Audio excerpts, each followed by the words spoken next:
Prenez sur vous mon joug, dit le Seigneur, devenez mes disciples, car je suis doux et humble de cœur.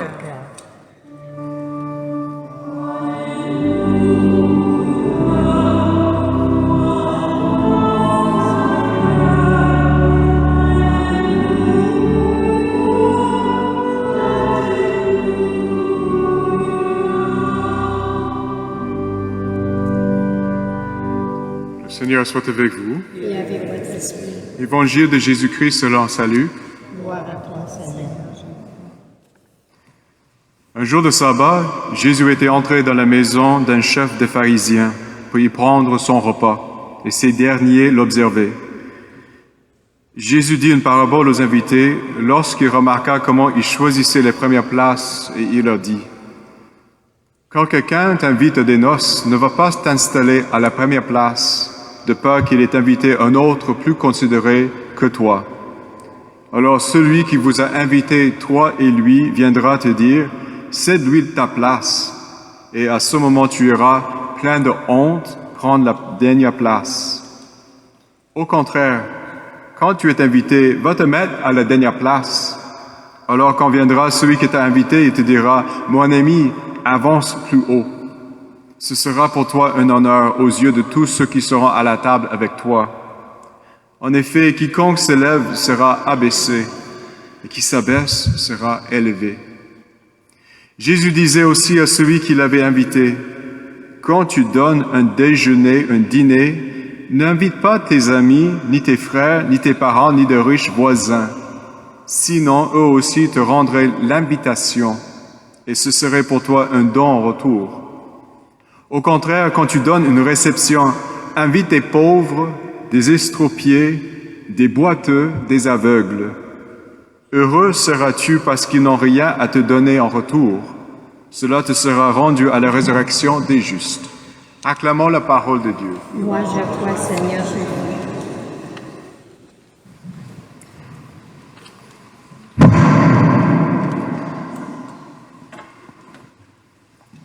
Il y a une petite araignée sur le microphone, donc je ne veux pas terrifier la prochaine personne.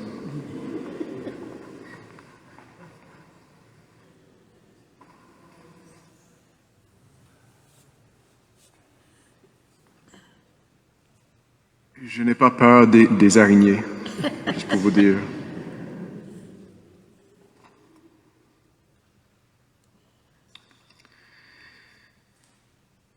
Regardez la couverture de votre prion en église. Je pense que cette photo a été prise en Californie.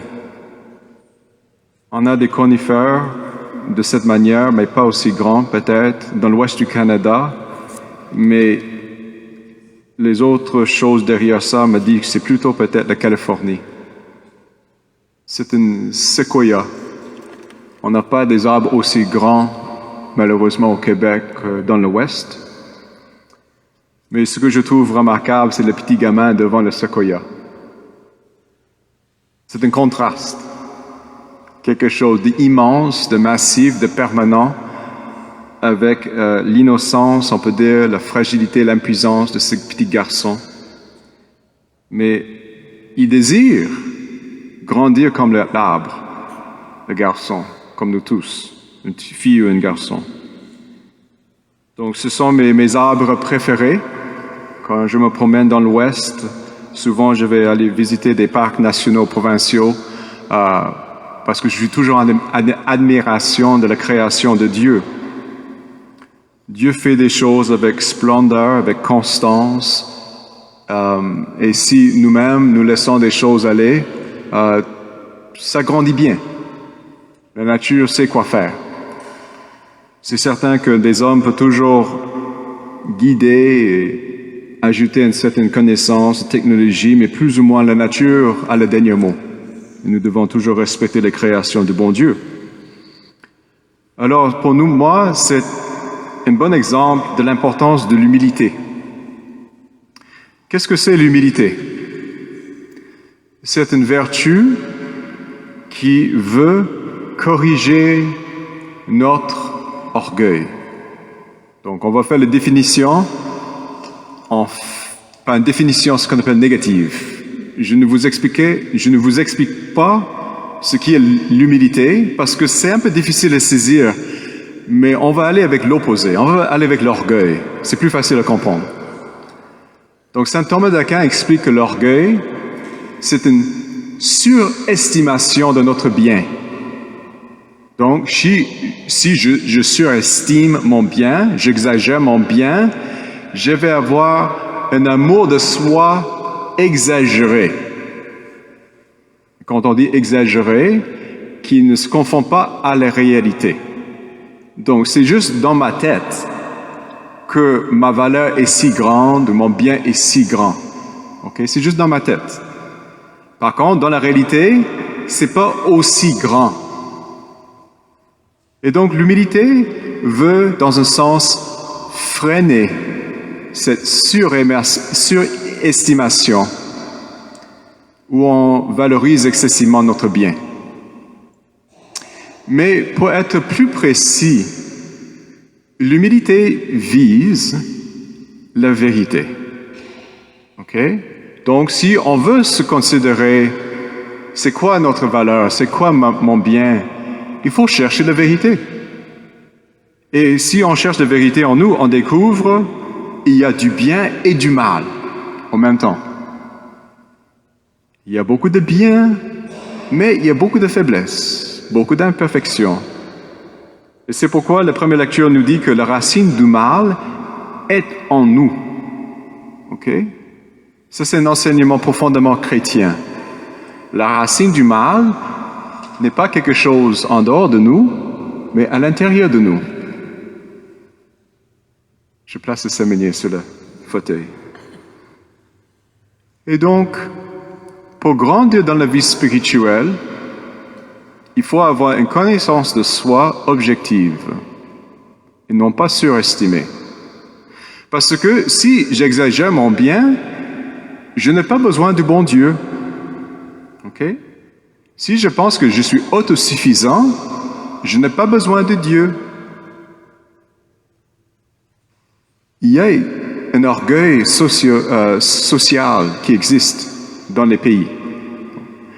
Plus qu'un pays développe, dans l'économie, dans la technologie, dans la santé, dans l'éducation, plus qu'ils avancent dans la croissance, plus qu'ils croient moins en Dieu.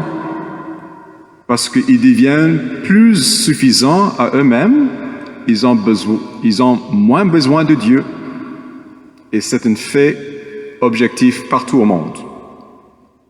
C'est pourquoi les pays, les cultures un peu moins développées, ils ont un taux de croyance, un taux de pratique religieuse plus élevé que, par exemple, nous-mêmes dans l'Ouest. Mais néanmoins, nous vivons dans une société très avantageuse, très confortable, mais mélangée avec les biens et le mal en même temps. Mais une chose que tout ce qu'on a dans la vie ne peut pas aider à faire, c'est d'arriver dans la vie éternelle. OK? Toutes les technologies, toute la croissance économique, tout le système de santé et d'éducation ne peut pas forcément nous aider à entrer dans le royaume des cieux. Parce que le royaume des cieux ne dépend pas de ces choses. Ça dépend simplement de l'amour de Dieu. Et l'amour de Dieu est donné gratuitement. Mais ce qui fait obstacle à l'amour de Dieu dans notre vie, c'est l'orgueil.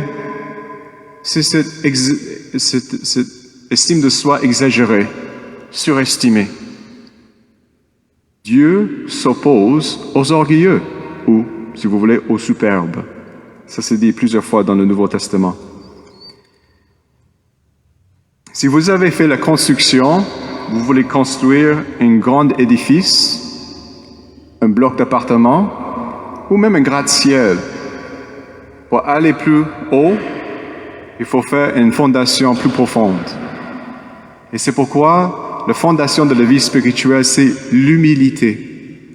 Le mot humilité vient du mot en latin pour le sol, humus, la partie qui est humide. Donc il faut creuser dans le fond de notre être pour découvrir la réalité. Et si la réalité, qui est objective, et on veut connaître la réalité, on n'aura pas peur de voir tel que nous sommes, les biens et le mal, les forces et les faiblesses. Et dès qu'on accepte tel que nous sommes, le Seigneur vient avec sa lumière, avec sa grâce, avec sa présence, son amour, sa vertu, sa force, pour construire cet édifice spirituel. Retournons à cette image de séquoia, de ce bel arbre. Ça prend au moins 2 siècles pour arriver à cette grandeur. Donc, si ça arrive à continuer sans être trop dérangé, tous les arbres seront aussi grands. L'œuvre de Dieu est toujours perpétuelle et constante. C'est à nous d'enlever les obstacles. Et l'obstacle principal à l'œuvre de Dieu, c'est notre autosuffisance, autrement dit, notre orgueil.